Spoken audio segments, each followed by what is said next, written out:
أشهد أن لا إله إلا الله وحده لا شريك له وأشهد أن محمدا عبده ورسوله اللهم صل وسلم على نبينا محمد وعلى آله وأصحابه أجمعين أما بعد اللهم إنا نسألك علما نافعا ورزقا طيبا وأملا متقبلا. Yang saya hormati tuan rumah sekeluarga, para imam, para asatizah, tuan-tuan dan puan-puan, rahimakumullah jami'an. Alhamdulillah, kita bersyukur pada Allah Subhanahu wa taala masih lagi dapat bersama-sama pada malam ini, iaitu malam yang ke-26 Ramadan. Mudah-mudahan Allah Subhanahu wa taala memberikan kita lagi peluang dan kesempatan untuk hari-hari yang berbaki pada bulan Ramadan ini dan menjadikan kita bertambah bersungguh-sungguh untuk menghidupkan malam-malam yang terakhir. Dan semoga Allah mempertemukan kita dengan malam Al-Qadar, malam yang lebih baik daripada 1000 bulan. Baik tuan-tuan dan puan-puan rahimakumullah jami'an, tajuk tazkirah kita kali ini adalah bermuhasabahlah sebelum tiba hari yang tiada guna lagi penyesalan.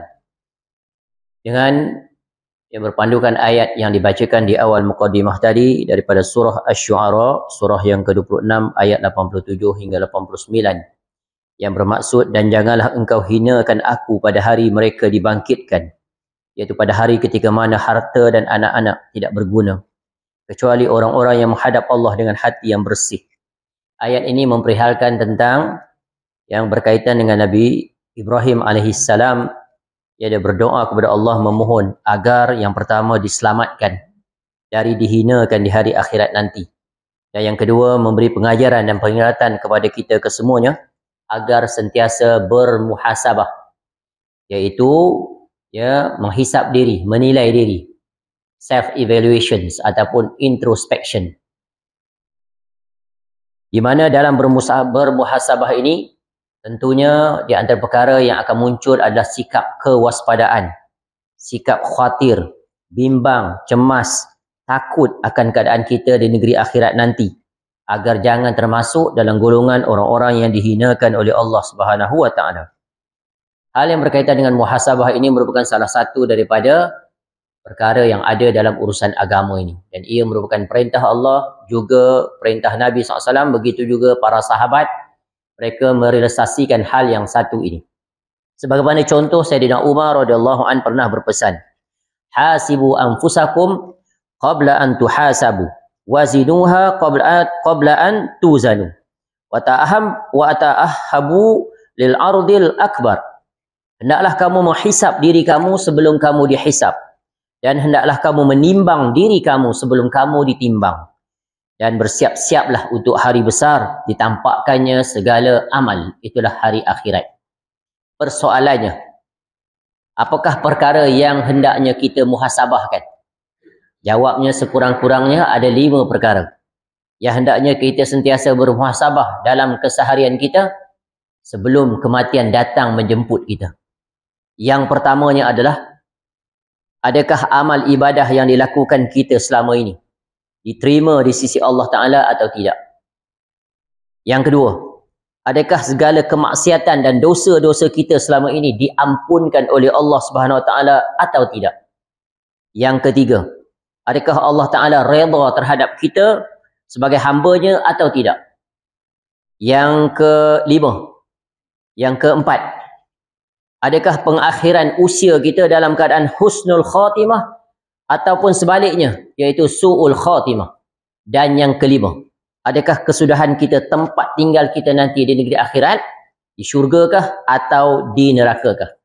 Jadi ini adalah 5 perkara pokok, perkara yang sangat penting, yang hendaknya kita sentiasa menilai tentang hal ini. Semuanya sangat berkaitan dengan prestasi kita dengan Allah Subhanahu wa taala. Jadi secara ringkasnya penjelasan setiap satu itu, yang pertama iaitu kerisauan kita tentang amal-amal yang kita lakukan.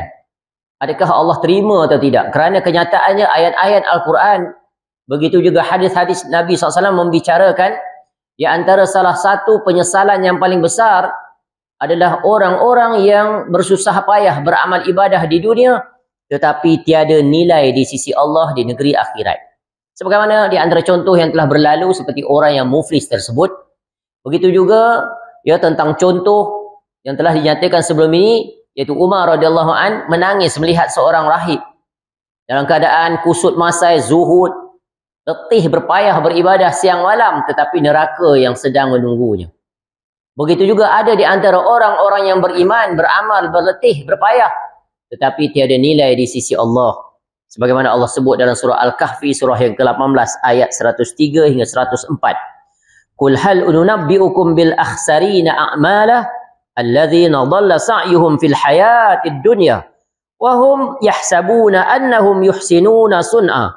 Katakanlah, apakah kami beritahukan kepada kamu tentang orang-orang yang paling merugi perbuatannya, iaitu orang-orang yang telah sia-sia perbuatannya dalam kehidupan dunia ini, sedangkan mereka menyangka bahawa mereka berbuat baik sebaik-baiknya. Jadi antara contoh orang yang tidak diterima amal-amalnya, sebagaimana yang telah berlalu khusus tentang Ramadan ini, sebagaimana sabda Nabi SAW, rubba sa'imin laisa lahu min siyamihi illa al-ju' wal 'atash wa rubba qa'imin laisa lahu min qiyamihi illa at-ta'abu was-sahar. Betapa banyak orang yang berpuasa tak meraih apa-apa melainkan lapar, dahaga. Dan berapa banyak orang yang berdiri bersama imam seperti yang kita lakukan, tetapi tak meraih apa-apa juga, tiada nilai di sisi Allah, melainkan letih berdiri dan tahan mengantuk. Ini sekadar contoh, banyak lagi. Ya, sebagaimana prinsip penting dalam beribadah, agar diterima, mesti dua pokok ini lulus dan lepas. Dan ini jugalah menjadi sandaran ketika kita nak berbuat apa-apa. First, we have to put in front of us two question before we proceed. Ask why you do it and how you do it. Itulah ikhlas, ittiba'ur rasul. Betapa banyak orang gagal syarat yang kedua. Mereka tidak mengikuti Nabi SAW dalam beramal ibadah. Dan ini sungguh satu kerugian, berletih berpayah. Sebagaimana sabda Nabi SAW, man amila amalan laisa alaihi amruna fahuwa raddun. Barang siapa yang beramal bukan daripada amal kami, maka tertolak.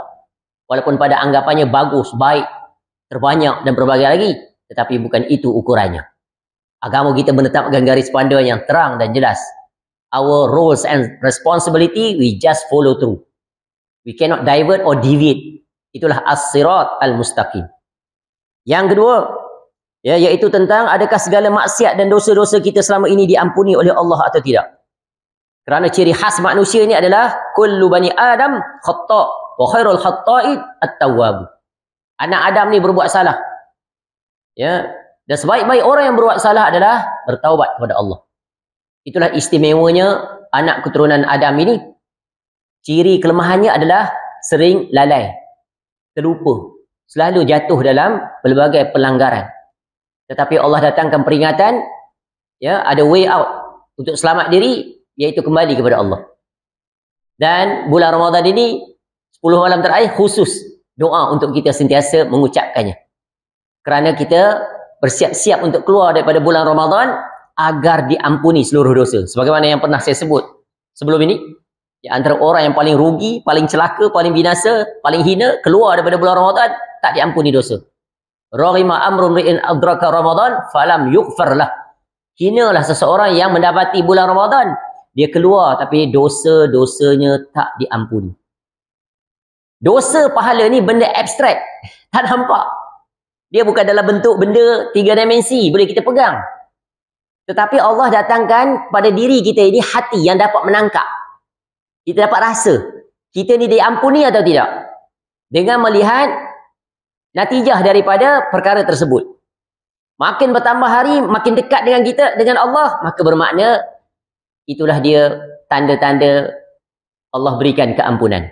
Tapi kalau makin menghampiri Ramadan ini berakhir, dia makin berlebih kurang, bertambah lesu, kurang semangat, ya, bahkan dia mula mengurangkan aktivitinya berkaitan dengan Allah, itu tanda-tanda ya dosanya tak diampuni. Jadi Allah bagi kriteria, ya, dan bagi cara bagaimana kita nak detect.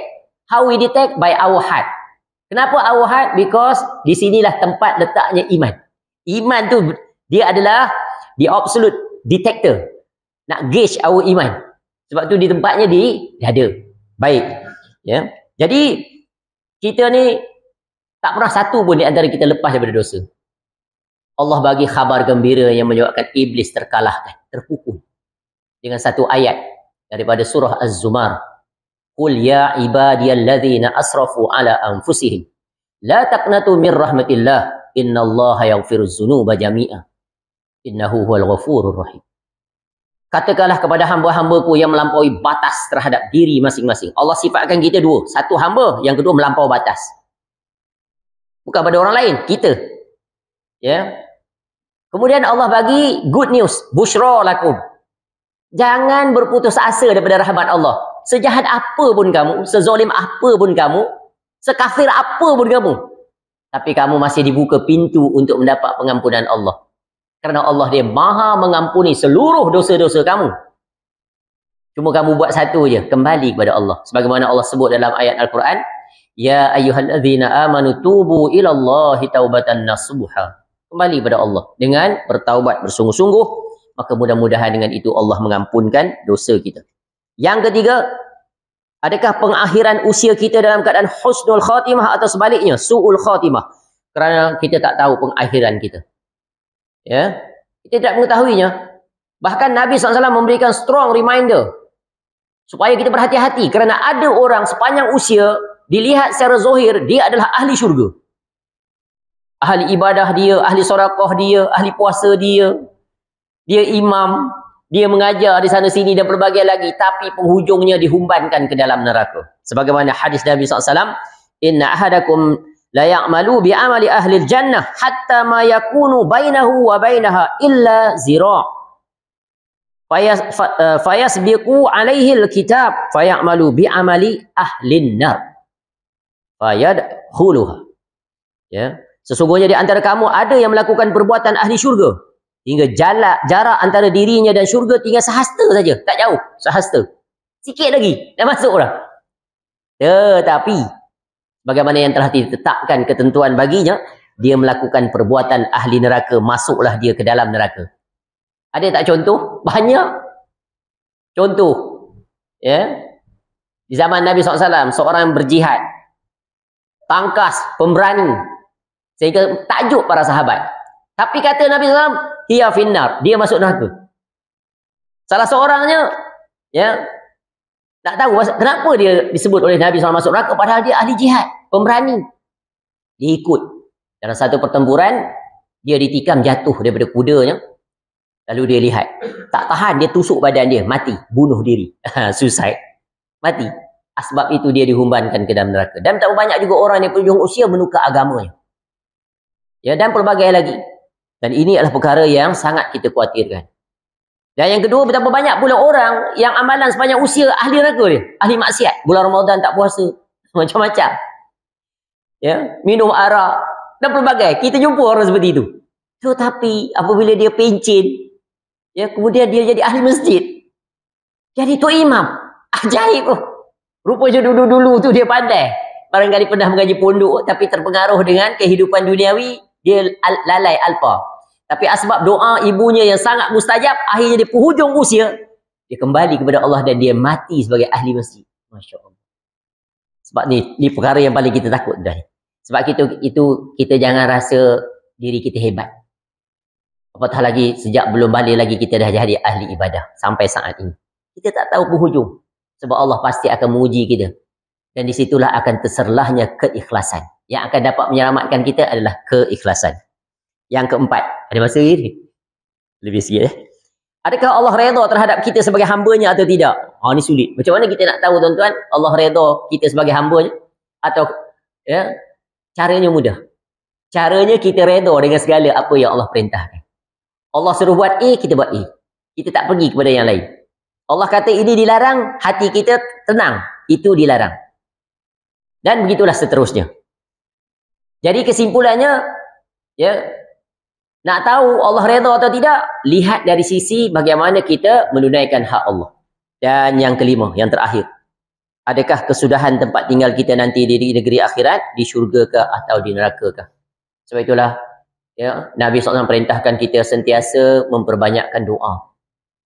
Ya, dalam sehari semalam jangan lupa untuk memohon kepada Allah dimasukkan ke dalam syurga, selamat daripada azab api neraka. Sebagaimana yang telah berlalu penjelasannya, ya, Allah sebut dalam Al-Quran, "Faman zuhziha 'anil nar wa udkhilal jannah faqad faz." Barang siapa yang dijauhkan daripada azab neraka dan dimasukkan ke dalam syurga, maka sungguh itulah kejayaan yang paling besar. Jadi semoga 5 perkara ini memberi manfaat kepada kita, ya, agar kita sentiasa teliti, berhati-hati dan sentiasa bersangka baik dengan Allah dan berusaha untuk melakukan yang terbaik dalam hidup kita ini, ya, hal-hal yang berkaitan dengan urusan agama ini. Wallahu alam, mudah-mudahan bermanfaat. Subhanakallahumma wa bihamdika asyhadu an la ilaha illa anta astaghfiruka wa atubu ilaik. Wa sallallahu ala nabiyyina Muhammad wa ala alihi wa sahbihi wasallam. Wa akhiru da'wana alhamdulillahi rabbil alamin. Assalamualaikum warahmatullahi wabarakatuh.